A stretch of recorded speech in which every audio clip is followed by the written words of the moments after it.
Hello everyone out there in YouTube land! Today I'm taking a look at Wonder Woman 77 meets the Bionic Woman, issue number 1. It was written by Andy Mangels and the art is by Judith Tondora. The first issue has its main cover and it also has at least 4 variant covers, including this one, which is by Alex Ross. I will be showing the other 3 variant covers at the end of this video. So, starting off, this variant cover by Alex Ross is great, as all his art always is, and the main cover is quite good too. This comic is based off of Linda Carter's Wonder Woman TV show and Lindsay Wagner's portrayal of the Bionic Woman. So on the first page we get an introduction page to both Wonder Woman and the Bionic Woman. It shows a real brief history of who they are, which is good if you don't know who they are. It explains the Bionic Woman is named Jaime Sommers and she was orphaned, and as a teenager her boyfriend's parents helped her out getting a house, and her boyfriend was Steve Austin, you know, the $6 million man, and she had an accident skydiving and they ended up replacing both her legs, one of her arms, and one of her ears with bionic parts, so she can jump super high, has super strength, and can hear super well. And then Wonder Woman, you probably know her backstory, but she started out on Paradise Island and was trained to fight evil. She's as lovely as Aphrodite, as wise as Athena, and swifter than Mercury, and as strong as Hercules. And her own powers are aided by the strength of bullet-deflecting bracelets. And I don't think it's normally this way, but in this particular book, it says her bullet-deflecting bracelets are made of femininum.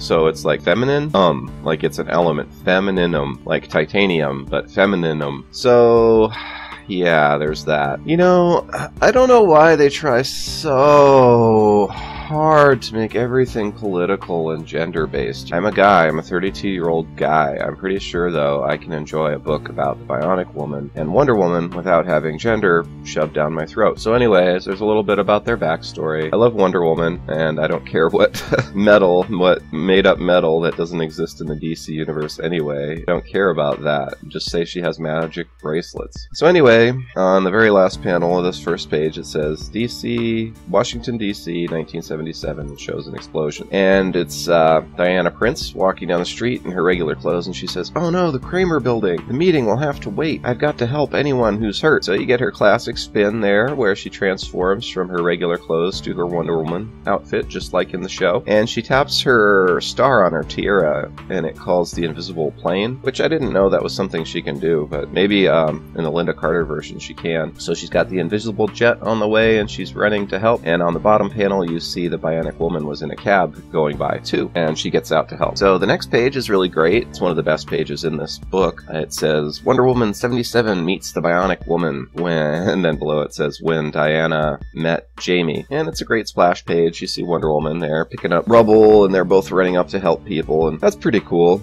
It's drawn really well too. I like this page, probably the best one in the book. So next page, it's them doing different aiding and rescuing the people, which I really like. That's the kind of thing I like to see in comic books, is the heroes doing heroic stuff, not just beating up bad guys, but actually rescuing and saving people. So the Bionic Woman jumps up using her super ability of jumping and gets up there and rescues a person and jumps back down. And Wonder Woman goes over and she lassos this water tower here, which you can see. And she has the invisible plane hover, which helps, and then she pulls the tower over and the water from it spills onto the burning building and puts it out, which is kind of cool. And then she jumps down and she's talking to the Bionic Woman there, and she says, "Oh, you burned your arm." And Jamie, who is the Bionic Woman, she says, "Oh, I'll have to get a new one." And you can see it's bionic. And so that's pretty cool, and they both say that once they're done helping people, they have to go to a meeting. So the next page, that's what you see. They are at the Interagency Defense Command headquarters in Washington, D.C. And Jaime Sommers arrives and says she has a meeting and that she's late, and she talks to this receptionist lady who who's... Oh no, she isn't talking to her. She's talking to another lady who's actually kind of important to the storyline, and she's named Eve. And she says, "Alright, Miss Sommers, I'm Agent Welch, but you can call me Eve." And then Diana shows up and says that she's also late, and she got held up by the building explosion. And Bionic Woman is already suspicious that she is Wonder Woman, but Wonder Woman kind of plays it off. So they go into the main room there where the meeting's going to be held, and all the other people in the meeting are men except for these two. So we get some more gender politics. I know this is supposed to be taking place in the 70s though, so I'm not gonna complain about that too hard. But anyways, the guy here in the light blue suit is basically being a chauvinist, and he's like, "Glad you girls could make it. Would you break a heel? Would it take too long to apply your makeup?" And blah blah blah, you know. And Diana's like, "Well, actually, we were saving people from an exploding building. What were you guys doing?" You know. So then, oh man,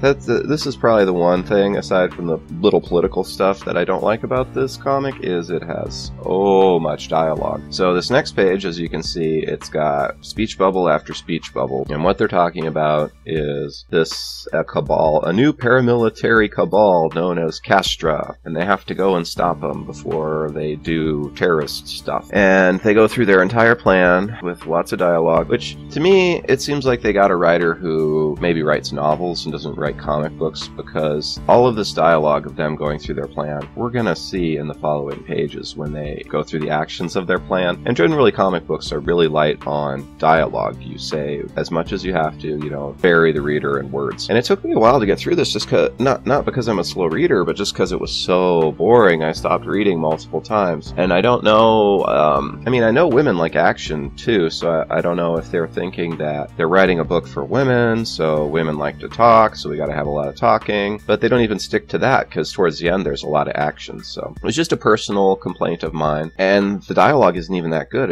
It's a little confusing the way it's written, and basically all the guys here just look like generic men in suits. It's hard to tell who's who and who's talking. But so anyways, this is all just my opinion anyway, you know. They go to Diana's office to get some stuff, and Steve Trevor shows up and he talks to them a little bit, and Wonder Woman gives Bionic Woman some clothes. So they head out on their mission, and these two, their mission is to go and protect the scientist. So they head over to that building where the scientist is, and the Bionic Woman hears a commotion upstairs, so she jumps upstairs using her super ability of jumping, and Wonder Woman changes into her outfit and chases up the stairs too. And another thing that's kind of confusing about this book is it's only like 25 pages long, actual pages, not counting ads and stuff. So, you know, like 32 pages, pretty standard for a comic book. But the way it jumps around is really confusing. I had to read it a couple times to really get a full grasp of what it is. So we have Wonder Woman and Bionic Woman are in this building. Okay, remember that. They're in that building. They're going to go rescue some scientists. Then it jumps to Steve Trevor, who is apparently escorting this convoy,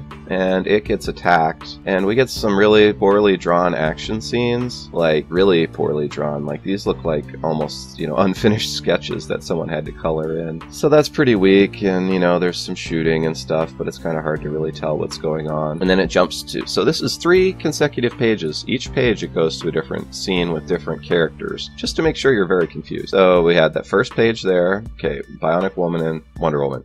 Then we have an action page with Steve Trevor, and another action page with Steve Trevor, and then it has a third page which is completely different with characters we don't know, and it's a cleaning van, and they are at that main building where they had the meeting earlier, and basically they have some fake papers so they can get in. And they get in and they unleash this gas which knocks people out throughout the building so they can steal stuff. And as you can see on this page, Eve sees what's going down, so she runs and grabs a mask so she can breathe, and a gun too. She has the presence of mind to grab a gun and shoots one of the bad guys, it looks like, and then she gets into a kicking and punching match with this lady villain. And then the next page, which this is where I got really confused, because I thought that Wonder Woman was showing up now at the previous page to help Eve out, but then I remembered, oh yeah, they're at that other building to rescue the scientists. So again, it jumps back to another scene here, and it's Linda Carter and the Bionic Woman. The Bionic Woman has her super hearing going. It shows that. I'm not sure why. I guess, oh, it's showing that so we can, so it shows that these characters can hear what we're seeing in the word bubbles. And then Wonder Woman runs up and they both jump through the window, and this page page is actually kind of cool. Wonder Woman blocks a bunch of gunshots with her feminine. It's as bad as the unobtainium from Avatar. If you've ever seen that movie, the really rare material that they're mining out this planet and killing all the natives for is called unobtainium. And at the time, I thought that was just the cheesiest, most contrived. No thought went into thinking of that. And that's how I feel about the feminine material they made up for her magic bracelet. But anyway, she blocks some bullets, and they beat up the bad guys, and the bad guys surrender. Then it jumps yet again. This time we're back with the Steve Trevor guys, and they're fighting the guys who attacked their convoy. And then somehow Wonder Woman is flying by in her invisible jet, and that gets shot down. I guess because it flew through the smoke, supposedly. Maybe that allowed him to see it, but I don't really know how you'd shoot down an invisible jet with an RPG, but that's what happens. The bad guys shoot it down. Then it jumps to a different page again, which we haven't seen at all yet,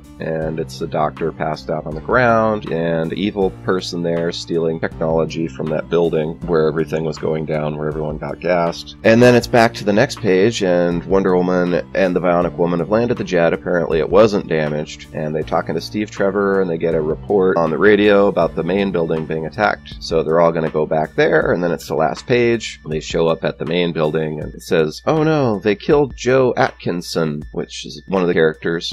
And the last few panels, it says, "Prisoner 1106, I've got news for you." It's a guard talking. And he says, "It's going down in the next 72 hours. You better be prepared." And the bad guy says, "Oh, I'm prepared all right. They have no idea what the hell is about to be unleashed." So that is Wonder Woman 77, The Bionic Woman on DC Comics and Dynamite Entertainment. It was okay. I think if you're a big fan of the TV show, either of the TV shows, and I actually like the Linda Carter TV show, even though it's really campy. I don't know what I thought of this comic. The writing, I'll go ahead and say it, the writing was quite bad and didn't flow at all the way a comic should be. The way it's structured is pretty bad. It's really choppy, the pacing's terrible, and the writing, the art is passable, between passable to good, I'd say. So overall, unless you're a fan of Linda Carter's Wonder Woman, or the Bionic Woman, definitely skip it. Don't buy it. I'd give it